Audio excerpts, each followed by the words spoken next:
public mass, hinikayat ni Pope Francis ang mga Katoliko na mamuhay ng Diyos at patatagin ang kanilang relasyon sa Panginoon. Samantalang hinikayat naman ito ang mga kardinal na maging modelo at ibahagi ang kanilang karunungan sa mga kabataan. Narito ang ulat ni Christine Santos.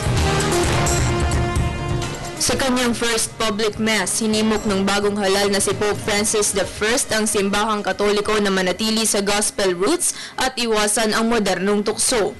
Iginiit ng Argentinian Pope na dapat manatiling nakapokus ang simbahan sa orihinal na turo ni Hesukristo.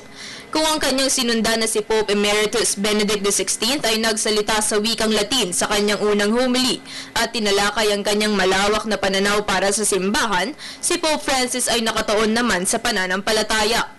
Sa kanyang madamdaming homily, nilatag ng Santo Padre linaw na moral path para sa mahigit 1 bilyong kasapi ng simbahan na sa kasalukuyan ay nakaharap sa mga eskandalo, intriga at bangayan. Si Pope Francis sa edad na 76 ay mas matanda sa maraming contender para sa papacy. Ngunit tiniyak ng Vatican ang kanyang maayos na kalusugan sa kabila ng pagtanggal sa isa sa kanyang baga mahigit 50 taon na ang nakalipas. Samantala Martes ng umaga naman idaraos ang installation mass ni Pope Francis. Para sa telebisyon ng bayan, ako si Christine Santos.